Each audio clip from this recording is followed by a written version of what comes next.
เกิดเป็นคนอย่าวนวายเรื่องของคนอื่นหลายดีก็เรื่องของเขาชั่วก็เรื่องของเขาขอแต่เฮาเอาตัวเองรอดก่อนอย่าไปยุ่งเรื่องของคนอื่นเลยมันเป็นคำเว้าพื้นๆที่เฮามักได้ยินกันอยู่เรื่อยๆเป็นคติเตือนใจของคนบางคนที่เอาใจใส่เกี่ยวกับการปากเว้าหรือการดำรงชีวิตประจำวันกับสังคมกับหมู่เพื่อนกับพี่กับน้องกับครอบครัวเป็นต้น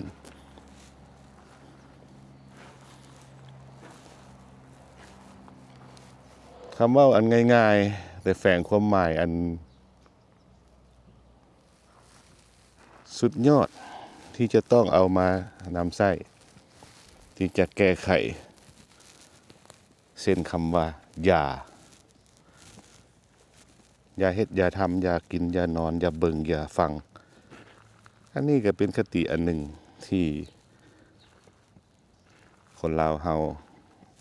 นำใช้กันในปัจจุบันก่อนจะไปเว้าถึงก็ตอนนี้ก็ข้าพเจ้ามาเปิดกล้องอยู่ที่ทุกคนคุ้นเคยกันแล้วเนาะบ่นี้ก็คือวัดลาวไซโนเซนี่แหละเป็นเวลา9:40 นาทีตอนเช้าๆแสงตะเวนขึ้นหลังจากคริสต์มาสไปสดๆร้อนๆมื้อนี้วันที่27 December ปี2025ใกล้สิฮอดปีใหม่แล้วพี่น้องเอ้ยชีวิตของคนเฮามันสั้น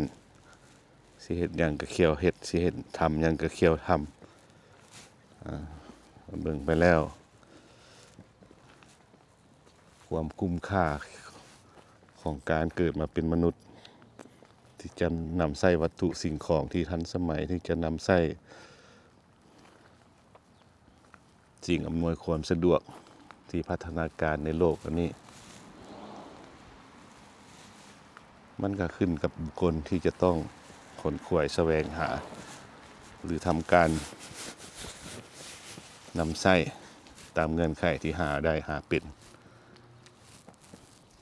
สันเถาะ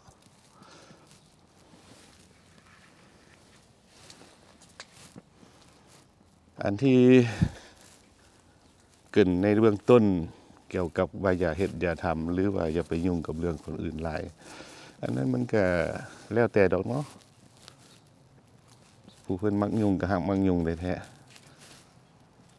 ยุ่งอันใดก็อย่าสิยุ่งเรื่องการบ้านการเมืองยุ่งกับเรื่องวัดเรื่องวานี่โอ้ยบ่มีสิ้นสุดตามผู้เฒ่าผู้แก่ตามที่เขาเคยสังเกตกันมาเป็นหยังค่อยว่าซั่นเพราะมันบ่จบไปเว้าเรื่องการเมืองเว้าให้ประเทศนั้นเว้าให้ประเทศนี้นี่มันก็เป็นปัญหาที่โด่งดังได้ในข้ามคืน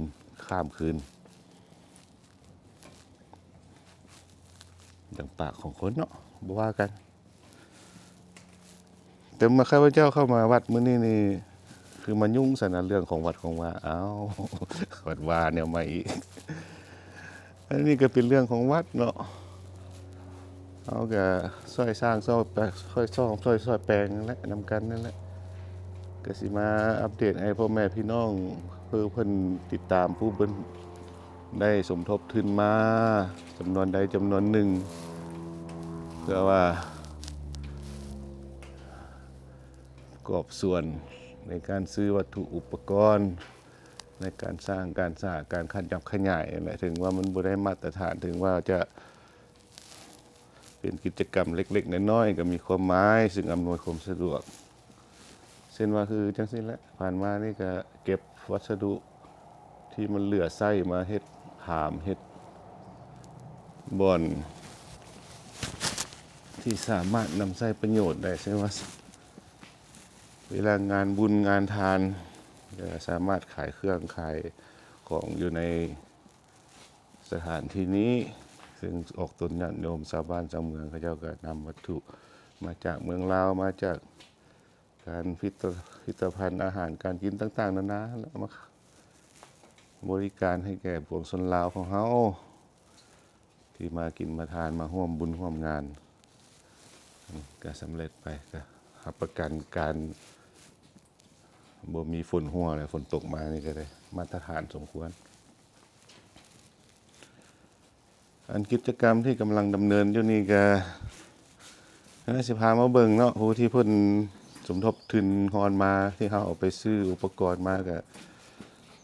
อันใหม่ส่วนใดส่วนหนึ่งเช่นว่าฝาประตูหรือว่าพวกสกรูพวกอุปกรณ์ต่างๆนี่แหละและส่วนลายก็แม่นเก็บเศษไม้ที่เราจะทิ่มแล้วความหมายว่าเอาทิ่มพันแล้วเนาะก็กลับมาให้นำใช้ประโยชน์คืนไม้มาต่อเฮ็ดคืนไม้ตัวนี้สิเป็นสางน้อยที่บ่อนเก็บเครื่องเนาะที่ดังผู้คนในหู้กันนั่นแหละเก็บเครื่องมาได้พวกเจียเช็ดมือเจียห้องน้ำถ้วยโถโอ3ต่างๆนั่นแหละก็ถือว่าทางในจะเป็นสั้นที่จะสามารถวางของได้นะที่ข้าพเจ้าได้มาร่วมกับทางการประธานเพิ่นแล้วก็ทางห้านยาอ้ายรัศมีมาร่วมกันเฮ็ดช่วยกันเฮ็ดส่วนหลายมันตัวนี้แม่ข้าพเจ้าเป็นผู้เฮ็ดเนาะก็แบ่งงานกันเพิ่นก็ไปเฮ็ดอยู่ทางห้องน้ำผู้นำทางประธานกับท่านรัศมีนี่แหละก็เฮ็ดเป็นสั้นนี่ก็มีไม้ตัวใหม่แน่ไม้ตัวเก่าแน่ปะปนกันไปอันนี้ก็เป็นเครื่องไม้เครื่องมือที่ปะไว้บนนี้หลังจากนี้ก็ทางเท่าไรหรือว่าผู้เพิ่นดูแลเกี่ยวกับทางเงินครัวหรือว่าเอาสิ่งที่ใดที่จะมาเก็บเมี่ยนตามยาลุงใหญ่บุญทาเพิ่นว่าเอาไว้เข้าดีได้เข้าเฮาก็หลายคันไว้เข้านี่ก็สิได้ขึ้นไปถึงบนมะป้องที่บนหนูจะเข้าอีกเสียได้ไหนบ่ให้หนูเข้ามานะเดี๋ยวค่อยสิพิจารณากันต่อไปตอนนี้ก็ถือว่าค่อนข้างสำเร็จแล้วแหละว่าจะประตูก็ใส่เรียบร้อยแล้วสะพานมันยังก็เฮ็ดเรียบร้อยแล้วบนวางของก็ได้แต่ยังน้อยหนึ่งก็คือมีแต่ว่าขอบประตูนี่ยังสิได้เอาอันนั้นมาใส่ให้มันดูดีขึ้นเนาะขอบประตูนี่มันก็มีขอบประตูของมันสีก็คือสีบัวทาแล้วแหละสีธรรมชาตินี่แหละแล้วก็ต่อจากบนผามที่ขายเครื่องนี่ลงมาทางนี้ก็เป็นเหือนครัวก็ง่ายที่ว่าเวลาพระเจ้าต้องการน้ำปูน้ำปลาสมมุติว่าเอาน้ำปูน้ำปลาหรือว่าสิ่งของที่มันหลายโพดอยู่ในเงินครัวเนี่ยไปเก็บไว้สร้างน้อยท่านก็ง่ายเพราะว่ามันออกมาง่ายๆออกประตูใหญ่ของเงินครัวนี่ก็ขึ้นไปสร้างน้อยท่านเลยนะทางนี้ก็เป็นผามใหญ่นะบนทำกิจกรรมต่างๆของวัดเฮานี่เช่นว่าตั้งพาเข้าบุฟเฟ่หรือว่างานตักบาตรบาตรก็อยู่ผามใหญ่ตัวนี้สำเร็จเสร็จสิ้นเนาะภาคส่วนหนึ่งก็เป็นห้องน้ำนี่แหละก็ยังพันแล้วหรอกมื้อนี้เพิ่นก็สิมาอยู่นัดกันอยู่ทางท่านประธานสุกันกับท่านรัศมีก็สิมาสืบต่อเฮ็ดความจริงมันก็ควรสำเร็จมาตั้งนานแล้วล่ะแต่เป็นอย่างมันบ่ทันสำเร็จนี่ก็เมื่อก่อนมันเป็นพื้นข้าพเจ้าเฮ็ดกับท่านรัศมีที่แรกเอาไม้ใส่พื้นมันนี่นะมาที่ทางท่านประธานพูดว่าเฮ็ดปูทายเลยซะก็เลยพากันมาแปลงกันใหม่กับมางตัวใหม่ออกก็เลยมาเฮ็ด นี่ก็เอาหม้อสโครกใส่นี่ก็ยังมื้อนี้คือสิติดตั้งได้แล้วเพราะว่ามันแห้งแล้วฝานี่ก็อาทิตย์ต่อๆไปจะค่อยมาโปรแล้วก็ทาส้มทาสีกันอันนี้ห้องที่ขยายออกมาอีกเนาะอันนี้ขยายออกมาห้องที่หนึ่งอันนี้ก็ห้องที่สองที่ขยายออกมาอีกก็เห็นเป็นลักษณะเดียวกันพื้นก็ใส่เป็นพื้นใส่เป็นพื้น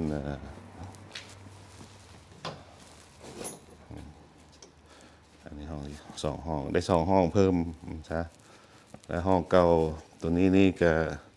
เป็นทางที่หู้คนแหละว่าเขามีแผนที่จะย้ายสโครกตัวนี้มาให้เป็นลักษณะอยู่ข้างฝาที่เพื่อมาใส่ตัวนี้แล้วก็ตัวนี้บนล้างมือก็ยังคือเดิมมีแต่ย้ายสโครกมันไปพื้นนี้ก็อาจจะปูทายอีกให้มันสวยงามขึ้นผสมกันสีแล้วก็สีแล้วเนาะห้องน้ำมันเป็น3ห้องแบบนี้อยู่ข้างนอกนี่รวมแล้วก็ห้องน้ำเมาอยู่ในวัดนี่ก็มีอยู่3อยู่นี่4อยู่ติดต่อมาข้างนี้อีกซึ่งเป็นบ่อนไซทั่วไปของกลุ่มคนที่มาทำบุญทำทานอยู่วัดวาของเรานี่ก็เป็นห้องน้ำห้องหนึ่งอีกอยู่ข้างนอกนี่มี4ห้องก็คงจะเพียงพอและสำหรับงานบุญน้อยบุญใหญ่วัดบ้านเฮาสำหรับอยู่ข้างในก็เป็นของครูบาอาจารย์เพิ่นมี3-4ห้องคือกันข้างในกุฏิเพิ่นเข้าไปทางกุฏิเนาะเครื่องของก็ยังสะสายอยู่เท่าไรก็บ่เห็นมาเก็บมาเมียนหรือว่าออกต้นนั้นโยมก็ส่วนหนึ่งเพื่อนก็มาซอยอยู่ดอกว่ามาแม่เมียนเครื่องเมียนของก็ได้อันนี้แหละกิจกรรมที่เข้ามาวัดแต่ละเทื่อก็ได้มาซอยทางประธานเพื่อนทางซอยทางว่ารวมๆก็คือการมาซอยวัดนี่แหละเนาะเขาก็อยู่แบ่งเวียกแบ่งงานเฮ็ดผลประโยชน์รวมให้แก่วัดวาศาสนาของเขาไม่ได้แสเรื่องของเพื่อนหรอกแต่ว่าเขาคืออยากสมัครใจมาเฮ็ดเองออกแนวความคิดแล้วก็ตกลงปรงใจกันแล้วก็ความเดียวกันนั้นก็มีผู้ที่เพิ่นใจบุญได้สมทบทุนมาก็ซื้ออุปกรณ์และช่วยวัดเพราะว่าเงินวัดก็บ่หลายจ้ะก็พากันมาเฮ็ดมาแปลงอีกจุดหนึ่งที่กำลังน่าสนใจคือสถานที่บนมุมต่อจากเรือนครัวนี้ซึ่งเราเห็นได้ความสำคัญของการเฮ็ดโรงทานแต่เป็นกลุ่มแม่บ้านกลุ่มแม่หญิงเขาเจ้ากลุ่มสตรีลาวซานโฮเซนั่นแหละเขาเจ้าออกเงินออกคำกันเฮ็ดขนมครกทีแรกเฮ็ดขนมครกก็เห็นว่าได้ทีแรกก็แจกฟรีนั่นแหละเนาะผมหมายว่าเป็นโรงทานนะโรงทานเรียกว่าโดเนชั่นอาหารการกินมื้องานบุญตักบาตรงานบุญของวัดถึงคนเขามาเต้ามาโฮมอยู่วัดจะมีเนี่ยเอ้ยเซนดี้เนี่ยเอ้ยแอร์เนี่ยเอ้ยเนี่ยกลุ่มของเพิ่นเริ่มล้นออกมาแล้วกรรมการเขาก็เห็นว่ามีความจำเป็นมีเห็นความสำคัญจุดประสงค์เพิ่นก็อยากเฮ็ดขนมครกแจกฟรีอยู่ดอกแต่หากผู้ที่มาบริการสมไส้เพิ่นก็ได้โดเนชั่นเป็นเงินให้แก่วัดเงินทุกกีบทุกต่างๆที่เขาเจ้าได้กินขนมครกแบบลาวๆเขาเจ้าก็มอบให้วัดก็เป็นส่วนหนึ่งที่เป็นแรงรายรับให้วัดเฮาถึงว่าน้อยก็มีความหมายดังนั้นคณะกรรมการจึงเห็นความสำคัญก็เลยสิขึ้นป้ายตัวนี้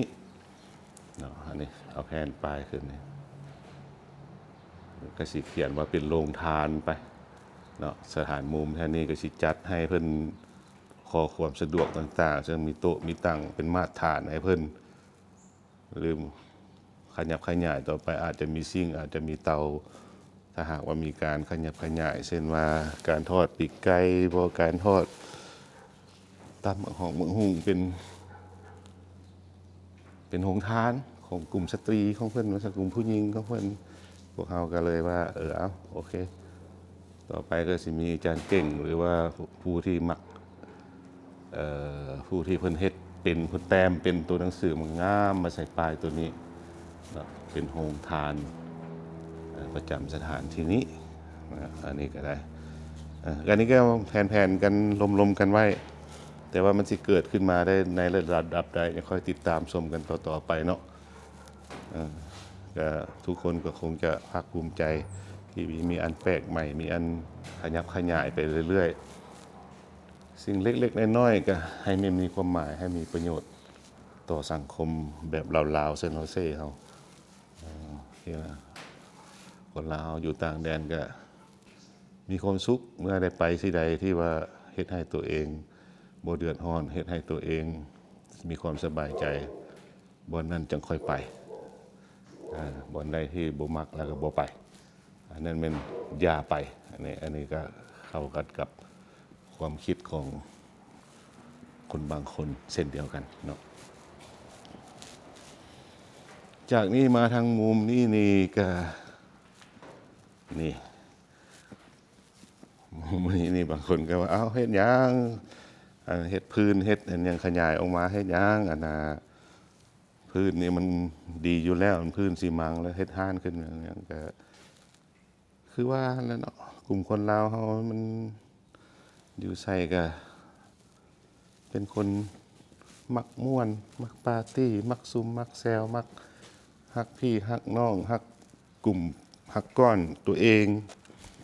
เมื่อเข้าอกเข้าใจแล้วก็มีงานมีการไม่อย่างกับมักซุ่มมักแซวมักป้อนมักม่วนมักซื่นมันจะเอาอีกหมู่การหนึ่งก็ได้แล้วก็มีทีวีมีเครื่องเสียงต่างๆถ้าว่ามีงานก็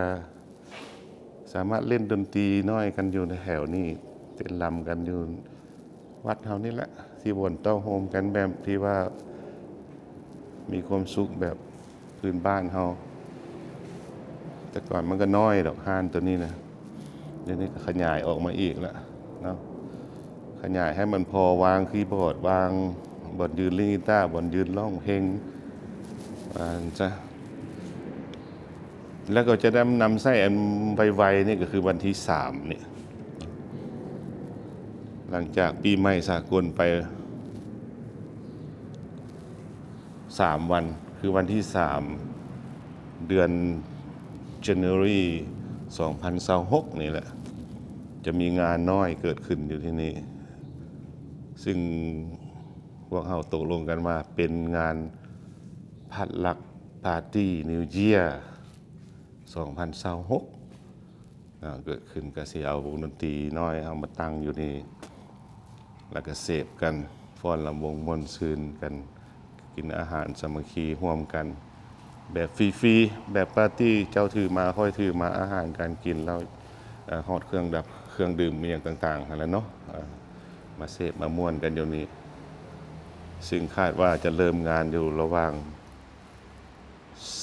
11-12 โมงตอนสวยจนฮอดตอนค่ำตอนแรงเลิกลาจากกันโดยอัธยาศัยจ้ะนั่นก็เชิญเลยถือโอกาสเชิญเลยพ่อแม่พี่น้องผู้ใดมีจุดประสงค์ที่อยากเข้ามาม่วนซื่นอยากมาเบิ่งว่างานแรกเนาะงานทำอิฐที่พวกเรามาร่วมสังสรรค์ม่วนซื่นนิวเยียร์ประจำอยู่ที่วัดลาวแซนโฮเซของเราที่สักส่วนผู้ที่เคยมาวัดผู้ที่ฮักแพงเพื่อนฝูงสมาคมลาวเราเข้ามาสังสรรค์กันม่วนซื่นกันเนาะก็เชิญเลยเนาะวันที่3พบกันอยู่ที่นี้วัดลาวแซนโฮเซแคลิฟอร์เนียที่อยู่กับ14671 Story Road แซนโฮเซแคลิฟอร์เนีย 95127ผู้ที่ยังบ่เคยมาก็ตีที่อยู่ใส่แล้วก็มาได้เลย ผู้ที่เพิ่งเคยมาที่นัดกันไว้ก็บ่ยากดอกนะเพิ่นก็มาเองแหละเนาะแล้วก็มีความสามารถที่จะประกอบส่วนการม่วนซื่นได้ร้องทำเพลงตามปกติ ทางฝั่งนี้ก็เป็นเวทีเอาใหญ่แต่จังน้อย อันนี้ก็จะหับใส่ในงานบุญปีใหม่ลาวเนาะส่วนเป็นงานใหญ่นะจ๊ะคือบุญพระเวทบ่บุญปีใหม่ลาวบ่บุญหยังก็สิเล่นดนตรีกันอยู่แถวนี้และอีกอันหนึงก็ประกอบกิจกรรมทางศาสนาคือการเสริญพระเวทการแห่นางสังฆสังขารต่างๆอยู่ในเวทีแห่งนี้ก็ถึงสามารถเป็นเดินที่พวกเขาแสดงศิลปะวรรณคดีในงานบุญต่างๆหรือการแห่แห่นนางสังขารแห่พระเวททำนองนี้เนาะ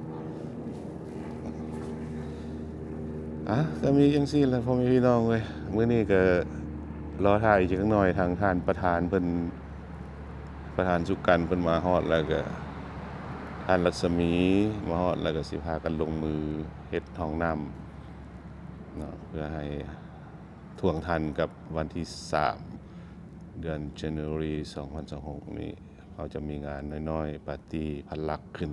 อยู่ที่วัดลาวเซนต์เซของพวกเขาเนาะมีได้ผิดพลาดก็ขอโทษขออภัยเนาะพวกเขายังจะอัปเดตให้บรรดาพ่อแม่พี่น้องผู้ที่เพิ่นสนใจได้เบิ่งได้ชมกันต่อไปขอสุขีมีไสความสุขความเจริญจงเกิดมีแก่ทุกคนด้วยอายุวันโนสุขังพลังมันยืนบ๊ายบาย